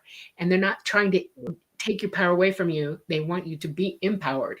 And that's the whole point. That's the whole point of contact, Absolutely. well, yeah. And still to this day, I can see that in you, Dolly. I mean, you really do. I try. Teak is underlining what you said. The short little answers are always hilarious to me. I find the style surprising, but a funny surprise. So this is fun to hear. Yeah. Confirmation. Yeah. There you go. If you want to know why ETs have a really seriously bent sense of humor, it's because they've evolved into that. Okay. And laughter is the best medicine here. You understand that. Well, they know that for a fact. And they find pleasure in watching them work. Okay. It's like a game to them to work with them. It's hysterical. And, you remember the Cat in the Hat? Thing 1 and thing 2. Well, my 2 AI that I work with mostly that were turned on for me was thing 1 and thing 2. And they knew I called them that, thing 1 and thing 2. No big deal. It's just thing 1 and thing 2 is here with me today. Yay. My favorite little guys. And it got to, I know I'm emoting into them, okay? But it got to the point where I knew their peculiarities, because every single AI has quirks, every last one of them. I don't know if it's just because their perceptions are different. They have different, contacts as we do with situations. But these 2 guys were hysterical. And they get this look on their face. I don't know if they got it from me or Mama or one of the other tall Grays that worked with us, but they get this look on their face. They'd go, You know, Yeah. and I'm like, okay, what's wrong? You know, non sequitur. What is your problem? You know, and they go, what do you mean? That's how they react to me. What do you mean? They'd ask me the question, what do you mean? Because I'd be telling them something, they didn't get it. They just go, and I guess that was their facial cue for me to realize that we just hit an impasse, you know, and it was just quirky little things that I got used to with them, you know, and they were my guys. And if anything happened to him, I think I'd cry. It's like having a baby doll your whole life and you love this doll, you know, and that's how I feel about them. They're my little baby dolls. I can't remember many conversations, but I do remember one because this guy was like 8 feet tall. I'm guessing he's a tall white. Every time I'd try to focus on his face, I couldn't see it. Yeah. And I'm looking up at him and I'm saying, well, how will I know if I meet you again? You know what his answer was? You'll have to look up at me. Yeah. Okay. That's all I got. And I guess, well, that's right. What are you questioning? That was your problem. Yeah. I couldn't see his face. Yeah. It was the weirdest thing. And it's funny because I've interviewed people and they're like, the face kept blurring out. So I don't know what's going on. You got to learn to be a little bit more forthright. When you're talking to ETs, I tell everybody this. If you meet an ET, please ask them questions. Please say what you want from them as well. Don't be afraid to express what you're thinking. Like if they're too tall for you to look dead in the eye, say, will you bend down so I can see you in the face? And they will. Okay? No kidding. They will. It wasn't too tall. It was blurred. And I've had other people describe this to me. So I don't know if that's me doing it or them. But no, it's good when if you're in an interdimensional, if they're flying and they're in an interdimensional shift, certain distances sort of blur out. You have to get used to seeing that. And if he was tall enough to be above that interdimensional bent of light, you would see him as blurry. That's why I say, tell him to shorten it up for you. Come down here where I can see your face. People we don't think like them. They don't think like us too much. But if you ask them to do something for you, they absolutely will. They will give in to you immediately. That is how they are, you know? Oh yeah, definitely. Definitely. Yeah. And then that's so true because I've asked questions before and I have gotten like, and it's like that's funny that Preston says it because I just remember, well, in the beginning, the short grays, there was like a suction cup on there, and that used to freak me out. Like I feel like it was octopus, I was like, oh, I can't do that. But it's like you're on their space and in their time. And there's a reciprocal like relationship. I tell you, it does become like family. Like, and once you get to meet them, I'm like, the third ones that look like more like you and so I say, I'm like, those are my people. Like, I know them, because I had gotten a picture, like it was so weird behind, but that's the type of bond that you begin to build, and I just don't understand it at the time, but I tell you, like, that feels like family. Like that feels like, the unconditional like family. They're going to be there no matter what, like this earthly experience or whatever. They're not leaving you here abandoned. Yeah. Oh, for sure. Yes. And I used to go out every night and I'd be like looking, I'm like, where are they? And it seemed like there was like, and people are talking about like signaling for them. I just know how I would show them where I was at or where to come. And it was just like clockwork for a time. But then, you kind of get weaned off of that. I think that it's like, I don't want to say like a training program, but, I think that for whatever it is type of training. Orientation. Right, there you go. That's a great, Preston, that's a great way of putting it. Yes, yes. Well, I didn't talk about that. One of the things that you're experiencing, because since you started remembering all this in 2017, is that they were exponentially getting ready to bug out and they knew it. Okay. And it wasn't that it was on purpose. It was, they had to give you some separation and give you a chance to be okay about them going. And a lot of people don't, it's like mommy's got to take a trip and mommy prepares the children for her to leave. Okay. And that's basically what they did. I've had conversations with people before that happened, like years ago, would tell me, I sit in my window at night and pine and cry for them. Yeah. I'm like, yes, I understand that. I understand that. Christy did that after she had contacts with the little blue beings. She and her sister ran out to the bottom of the driveway. come back, we'll come back. We want to go with you. Yeah, it's like, woo, yeah, I'm down here. I even had a Right. mirror. It's like, welcome UFOs. Like trying to like, I'm gonna you pop know, up some anything. questions because Yeah. we're in the Yeah. last half hour. Oh no. Oh my you're gosh, kidding. where did time go? Yeah. Oh, I love talking to you and guys. this- I could talk about it. Okay. Oh, this one's not even gonna fit all the way in. Oh wait, yeah, that's in. Okay, this is an interesting question from Peak. Do you ever have something telepathic you want to communicate out loud that seems simple, but then you're surprised when it's walls and walls of text when translated into English words? Oh yeah. That is how we think. Yeah. Human beings, you don't realize it. You have an idea, you have a conceptual idea in your mind, and it could fill a small volume. That fast. Yes. And Yes. it's because your consciousness is way more expert at communication than your physical mind. And it's a shock to your physical mind that's like, wow, I have a lot to say. I didn't realize I had that much going on in there. And that's how it is. You're compressing and expanding knowledge like crazy. That's the natural talent we all have. And but it shocks people when they realize I'm going to talk for a week. It's like, it's insane how many words it takes to get out a concept so that people understand. And we have communication problems on this planet big time, where I can say something to you and you're not going to completely understand what I say. No matter how hard I try, you're going to hear it from what you're thinking in your head at the same time while I'm talking, because you're going to overwrite me. Trust me, everybody does it. And I'm lucky if I get 10 words in there that get your memory to go back to what I said. Okay. And then you're thinking too on top of that. And so that's why they say keep a journal. Preston's correct. Y'all need to write down in your journals every day. For your book, you must write down all your memories in a journal before you write, all of them. You could do it a little bit every day. If you remember something, just jot it down. Have it near you. Everybody needs to keep a running journal of their experiences. Very helpful. It's very, very helpful. See what Dolly is saying. That's the reason that I'm struggling with the book. Right there, Dolly just gave the explanation of why I'm struggling with the book. It's so hard to put into words because it's so extraordinary and so like amazing. Get a tape recorder and talk it out. If you can't write it out fast enough, because I'm that way, I think too fast, and writing is like, it's like, I can't. So I talk about and it. draw a picture. That can help Yes, loosen up your mind a little bit.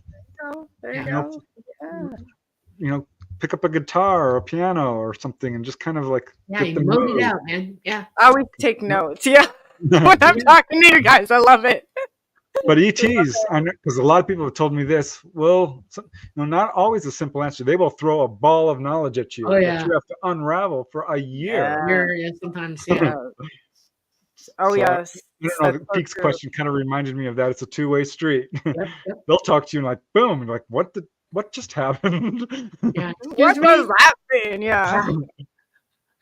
Okay. You'll know when the time is right. I always tell people just try and stay patient. You'll know when the time is right, and it will strike you like, you'll hit like that wall. Like, oh, that's what they were talking about. Yeah, the light bulb goes off and you go, ooh. Yeah. Ooh, Right. oh, yeah. Dolly, I'm giving you a gold star for this. Cherise says, Dolly, you pronounced my name correctly.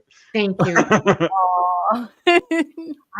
I try. I'm multilingual, and it amazes me that you have to almost, like, your name is slightly French in my head, and I know that that's a French pronunciation, Charisse, So yeah, and Preston, who can speak French fluently, is still going to talk to you in English when he reads it in English. If it was a French book and he saw your name, he would pronounce it perfectly, no problem, on point. But I'm one of these people who multiple ways to communicate at the same time, and I try so hard to get that right. So thank you. All right, you mentioned Andrew Rollins in chat. Hello, Andrew. Yes. He has a question, and it's one word. Okay. Implants? Yes. Well, like I said, I know for sure that I had something in my arm, my wrist, and it like, I was playing with it. I was like, this is really weird. And it shot up and so I called MUFON Dave and I was like, well, what's this? And he said, it's very common for them to move. So that really, and then a lot of it, which is really strange, was connected to my right side, which is what I had lost with the neck surgery. Yeah. So Are you right-handed? yes. That would connecting you up. Yeah, that would be that way. All my implants are on my right side because I'm left-handed, but it's for a different reason. My nervous system is all connected up, but I do have one in my right hand right here. And it's because this is what I used to initialize to fly. Okay. Well, I just have a question, Dolly, because you just brought, we don't know how many people are contactees, but it's a lot. Does, pretty much everyone at some point, right? Does everyone on Earth have an implant? It's probably at about 87%, honestly. Some people don't have implants, or they're taken away in the later stages of their life because they know that they're coming to the end of their road and they don't want them to go to the morgue with that in their body, and they'll take it from them. That actually happened to my sister-in-law's mother, who I've known all my life. She notified her daughter. She said, they came and took my implants today. Wow. And is that why they're hovering over graveyards sometimes? Yeah, they'll do that. A little clean out. I was in a graveyard the first time I saw it. That's interesting you say that, Preston. Yeah, they show up. Got a bunch of cases. I'm like, UFOs over graveyards. Yeah. Yeah. Wow. See, every time I'm talking to you guys, it's like, whoop, they're like, in fact, that case I mentioned in Dubuque, the guy was in a graveyard. Amazing. Yeah, I didn't even make that connection, but you're probably right. They're living right now somewhere around 8.4 billion people on this planet. And they know every last person on this planet. And they've known every last person on this planet all the way back. There is no child born that they don't know exists. And it's amazing when you think about it. Yeah. That's a lot of people. Understand that they are a lot of people. We're isolated here right now in this little solar system, okay? But we come from a great big galaxy, and there's way more than that in this galaxy. And then outside this galaxy, there's even way more than that. And they all cooperate with one another, that they know each other, and they can mobilize in a second wherever they need to go. Well, this is how they know when you're going out there, and then they show up, like boom. Yeah. Which brings us to this next question: Insomniac Lounge. Okay. Who is in, where was it? Scotland? Scotland, yeah. Okay. Question, please. I meditate often. I ask for contact at a certain time and place in the night sky. I always see flash bulbs exactly at that time and place I ask. Does Dolly know what they are? It's a response. It's a hello. It's a hello. They don't have craft physically in with us right now, but they're able to remote view you, and you're being shown in remote view who they are. And if the flash bulb, they can do that. I can do it. I can flash bulb in front of you in the middle of the night by remote viewing. I can see you at any time you give me permission to come and visit you. They're doing that clean. We all have this ability. Right. And it doesn't matter how far away they are. There's no such thing as distance psychically. We're all that connected. We're all together in that. We are all of one mind. Okay. And that is the connection. You are us. We are you. We are one. We're genetically related to them. And we're also astrally related. We're all in source together. They come from the same place we do. We're not specifically owners of that. Everybody is in it. All of them. Okay. So yes, they can contact you from they can contact you from Orion, or all the way down to, Cygnus 5, or halfway across our universe. They can hear you, see you, feel you. Once they identify your signal, your signature, they are in contact with you for life. And it's the simplest thinking about it. Boom, there you are. Well, here's a related question from Andrew Rollins again. Question: has Coley seen spirit orbs before seeing a UFO? Yes, and I don't know, Andrew. This is the problem: is I don't I've seen the orbs and the spheres, and I don't know. I started to question what is what's the normal, and what is what is ET, because they feel like the first sighting that I saw shot off and broke into 8 light spheres. So it's like, 8. and holy smokes. Yes. Yeah, they were just, and we're like, whew. So They were hanging out together. They were traveling together, and they broke apart to look around. I don't know if they came as one, but it Yeah. was, when I saw it was a craft, and when it Yeah. shot off, that's when I'd like to they broke off. I want to answer that question a certain way, okay? We're on this planet, and if you pass away on this planet, you can hang out here, okay? You don't have to go back to source right away. You can stay here, and a lot of people do. A lot of people go back and forth. They have reasons to stay connected to their family, and they draw you out OBE, and they can meet you in higher realms and all kinds of stuff. But if you see a spirit here, a ghost, that's somebody who's lived here, who is in communication with you. Okay, not ET, us, all around here. But outside of that, if you're seeing spheres and orbs and things like that, that is interdimensional consciousness coming in and having a peek and communicating with you. It is not ghosts, it is not demons, it is entities that live interdimensionally with us, and you're seeing them that way because they're giving you a glimpse. They're bringing it to you. ET can show up that way. I can show up that way. I can show up as a blue orb, and people go, "Oh God, look!" No, it's just my consciousness. I'm projecting. Okay, that is a talent that some ETs have evolved and developed into.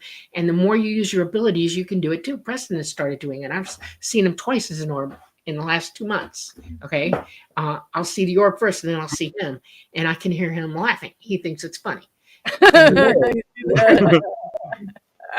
I love it. We're doing last night.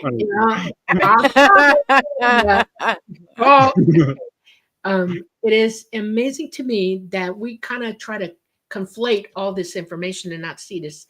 It's like it's not separate, but it's the same as well. In other words, we have different modes of vehicles of transporting ourselves wherever we go. Your consciousness is a living thing. Okay. That's why you see ghosts, okay? Because consciousness, that's who you are.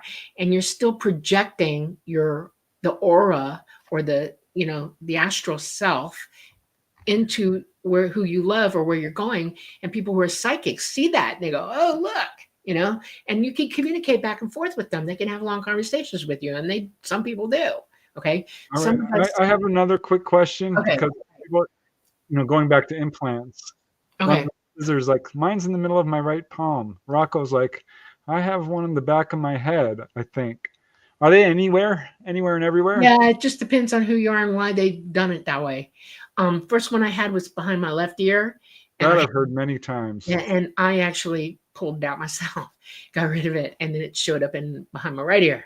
I've heard hand. Yeah, it's anywhere. I've got one in the top of my left eye. I have one in my hand. I have one in my high side. It's right here. It's where you decide to put them. I'm sneaky because I'm a nurse. I learned how to, get at stuff, and I pull them out. I'm not sure I've ever heard of anyone in their torso. I'm trying to think. There must Sure, they can put one near an organ that might be failing, and they're monitoring you for it. Or they're one lady had one in her lungs. Yeah, she had tuberculosis or something, and they took her. She had to have X-rays every year because of this. Yeah, never where she got it. Goes to the doctor. They're like, "What's that in your lung?" She's like, "What are you talking about?" It was this big like ring or something. Yeah, we're just going to watch it. It doesn't seem to be harming you. We don't know why. There's no foreign body reaction. No big deal. Yeah. I never could get to send me the X-rays. But yeah, I was just wondering that. All right, we got some other. Okay, I'm just popping this up. This isn't a question. Timothy Man. I was Coley's co-host for a few months. Cool. Oh, hi Tim. Yeah. I missed him. I know he had some things going on and had to take a break away, but yeah, he's awesome. Great. Hi. Yeah. Welcome. Cool. Oh yeah, he's very cool. Very cool. Very supportive. There's like a team that I tell you, they've really watched my back, especially with all the stuff that people trolls or have a great team that catches it. So I appreciate all of them very much. Well, tell us about Subnation X SNX Radio. Well, yeah, You're, SNX Radio, like what we try and do is basically like the same. I don't want to say the same thing, but it's all about disclosure, and I believe like that it's going to take each and every person. And I watch everybody's shows, and I'm there, and like I know there was a few that Dolly had banned, so I put them on my list too. And I stand behind what I say. Like there's certain we do not censor, we don't do that. Like and we want to get that truth out there, and we want to get that narrative out there, and for whatever reason it is, but man, the group of people that I have met, I'm so attached to them, it's not even funny. Like, I because know. like I can't even say You goodbye. I'm like, well, until I see you again. It's like Yeah, I really do get attached to the people. I know. I have two that well, Oh, it's the list is getting bigger. The longer we do this, it's getting bigger. But I can name two people right off the top of my head is Sandra and Heidi. And they're like sisters to me. And it is amazing. I can go long periods of time without having contact talking, and then boom, and just catch right back up. And pick up it's where you left never off. dull. Karen Never. Holton, we've had her on a Oh, couple I of love times. Karen Holton too. Yeah. You, Coley, there's Holy. Yeah, I know. I just go on and on. I know. It's just like, Yeah. man, it's so hard, but it's so in a way, it's like I feel so fortunate because a lot of people don't get to ask, like, people like yourselves, like the questions. Like I get to ask those questions directly to those people that have the answers, and for that, I am appreciative. Like I don't know exactly. I just just kind of the part of I was here for communication. If you told me this 5 years ago that I would be doing this, I thought you were crazy. I'd been I like, agree with you about that. no, I'm drawing line like what about somewhere here. behind the eyeball? And What about behind the eyeball? Betty Andreasen had that. Yes, she did. Yeah. So, Yeah. Yeah. I've got, and another guy, he was colorblind. They pulled his eyeball out a little bit, fixed it. He was no longer colorblind. So yeah, I'm going to say yes behind the Wow. eyeball. It's a good way to keep track of things too. They can watch through your eyes. Yes, had a few I people was tell going to me say that. that. Yes, no, that's exactly the feeling I used to get. I'm like, it just dawned on me, like how you have. I was in the bathroom. I was looking. I'm like, oh my gosh, they can see through. Yeah, I definitely believe that. Yeah. Without a Well, shadow of a one guy doubt. told me that. A guy from France. He said I could see through his eyes. I could see through the Gray's eyes, and he could see through mine, which is exactly what another girl from Florida said. I think, well, she was on the East Coast and then back to California. Uh, she was communicating with a Gray ET, and he was showing her the ship Right. through his eyes. Right. I That's have amazing. that relationship with Talata. He and I are Oh. connected that tough. Yeah, that tight. Okay, I want to bring up another. This is a good question from DGK, and I'm not sure you can reveal all you know about this, Dolly, but you've mentioned this a few times, how UFOs are made. They're living beings. I have this kind of vision of a ship becoming pregnant and giving birth to another ship. That's not how it is it? No. No. No. No. No, they're not Two created. ships make love and they have a baby. Out comes the ship. Yeah. They use technology. It's light technology, and they're not created in the third dimension. They're created in the fifth dimension. And the entities who indwell the craft are fifth dimensional entities. They have no physical corporeal body, and therefore they can move into the craft and use it as a body. The ship is designed to hold their essence in that it becomes a physical being for them, like we are to our bodies. It's their car. Okay. They become it. When I link up with Talata, I can actually feel him breathing. I see through his eyes. I lose my vision totally when we're linked. Okay. And I am Talata. Talata is me. So how long does it take to build a ship? I have asked this question directly. I've seen through Talata a lot of the process. It is creating a living machine, okay, a living entity machine. It has no consciousness. That's why Talata is the consciousness of craft. Talata's particular craft, he told me, took probably on our timeline. You got to understand that time for them is not the same for us. They're outside the timeline. In the fifth dimension, they don't have the arrow of time like we have. And he said the best approximation would be probably about 100 to 200 years, depending on the size of the What? show. Yeah. Holy smokes. It's not an easy process, but there's so many of them, and there are different worlds where this occurs in the fifth dimension that it's not a big deal to them. It just And one of occurs. those Dyson sphere giant mother planets must took, millennia. Probably did. Gosh. You know, but like I said, time for them is not the same as for us. We incrementally see things, and it's so slow for us. It's like a Well, I suppose if you live 1,000 years, it helps. yeah. Well, Mama's 838 now. 838. Okay. Wouldn't that be nice? All right. Yeah. And Yeah. it's We're lucky amazing for to me. 100 years. Right. It's amazing to me that she's at that point. But if you understand that she can go interdimensional as well, she's lived far longer than that. I have lived longer than my actual almost 67 years now. I've got way more on me than than you're looking at. my chronological age does not match my experiential age, and I'm much more. Yeah, but we're all eternal. Ultimately, we're Well, all that's the point. Yeah, infinity exactly. years old. Yeah, you can be inside this body. You're just as old as everybody else. And if you use your abilities and you can remember who you were and all those experiences together and the wisdom that you gain from all of that, you've just proven to yourself. You're waking up. Right. Do you have past life recall, Yeah. Coley? Yes, definitely. Can you tell us one if you want? Can you? I'm sorry, past can you say life? that again? Can Oh, you tell past us life. about- Yeah. I went in, I had my Akashic records read, and the lady who was doing it saw the same thing. But I was Native American, and I led a tribe into what I thought was the right decision and the right thing to do. And it ended in mass slaughter. I saw the whole thing play out. Oh. And so the thing that I carry with me is that, where some people can make a split second decision on things, where I really sit back and think, is this going to alter things? I don't want to take anybody to mass slaughter again. So, but I was so certain that it was the right thing to do, and it ended that way. So I've carried that, where it's almost caused some mirror image for me, where I'd be like, okay, well, when I'm out flying my solo flight, I'm going to think that it's going to crash and burn. So it comes back and I'm okay. So it did create a little bit of a conflict and turning that mirror image back around. But yes, that was a very significant one for me. I can imagine. Wow. Yeah, we carry a lot of this. Yeah, everything you've learned is to impress you in the next life, okay?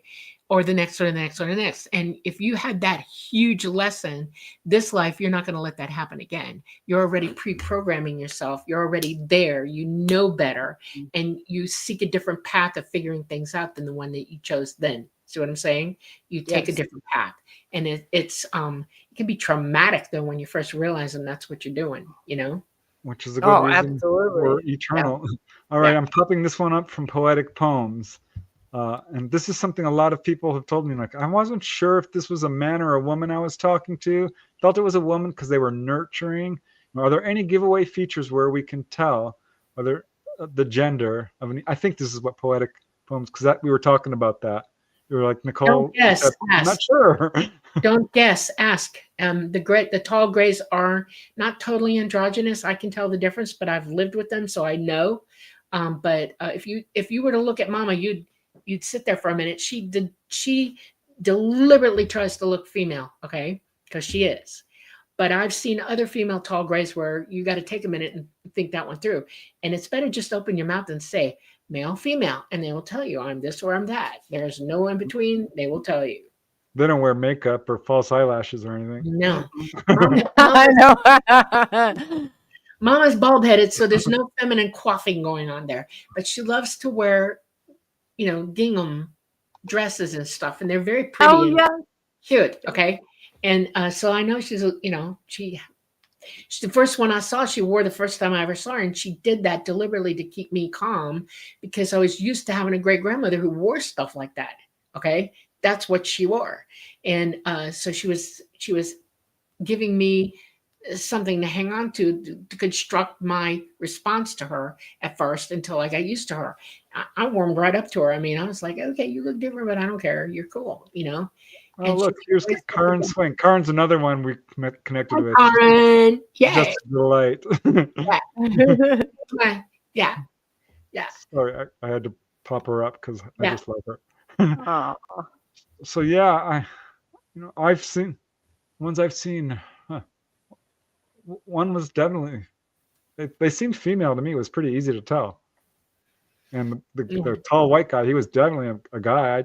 I don't know. I just felt like I knew. I'm gonna just come right out and say it, okay? A lactating female, tall, gray, she's gonna have boobs. You'll see them, okay? But one that's far away from having had children, like Mama, it's harder to tell because she's, you know, it all kind of goes back. They don't have gravity like we do. No. And Well, one guy I was interviewing from New York, he saw one and he's looking at it profile. He's like, I can't tell if that's turned around. He saw her butt. Yeah. That's a female.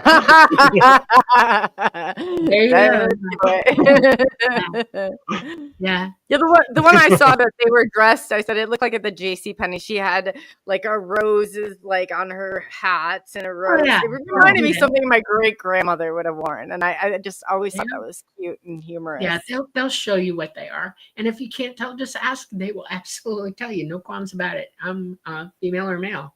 They'll tell you. Right. Well, we're at the last few minutes. I'm going to pop up one more question. Are we really? Oh my gosh, it's come by so fast. I just want to pop this up. This isn't a question. Gene Roddenberry says that some of the original Star Trek stories came from an entity he called Nine.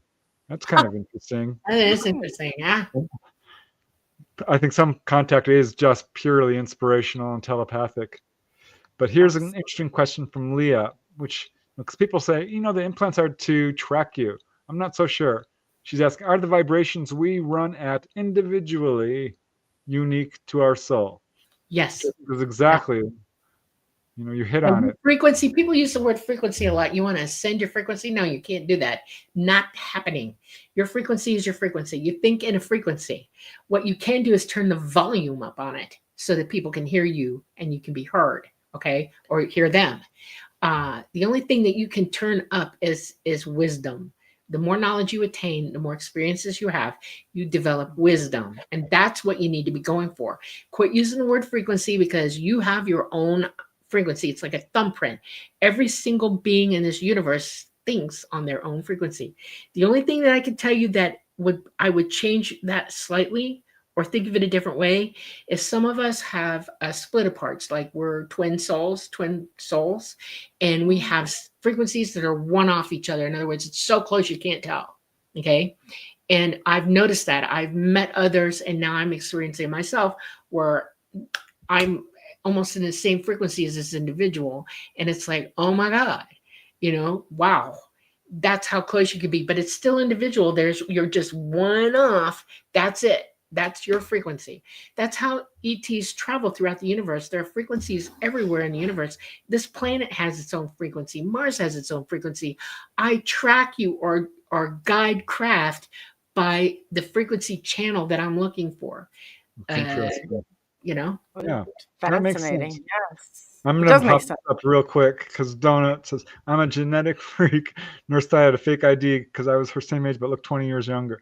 I can't tell you how many contactees have told me this kind of thing. Why can't I just be normal? I've got all this and that and that. And the age thing. It's really funny. People, there's something about to that for sure. Yeah, I believe that. Yeah. I like that. That part. Not a bad benefit, huh? All right. Well, Coley, we have to wrap it up. Is there anything you want to say?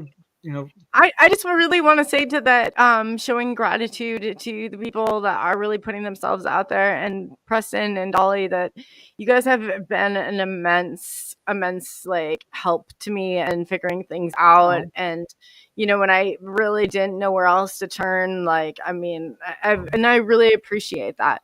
And you're leading us, in a way, and it's absolutely, I can't tell you how heartwarming it is to have somebody, I know that I can call, or I know that, hey, I've got this question, or, this is going on. But, I think we're here for connection, and it's not just one person that's going to do this. It's going to take all of us. You know, it's really going to connect. I think on a bottom level, we can all agree somewhere. And if somebody's leading you in the direction, like the wrong direction, they're going to try and take this all on themselves.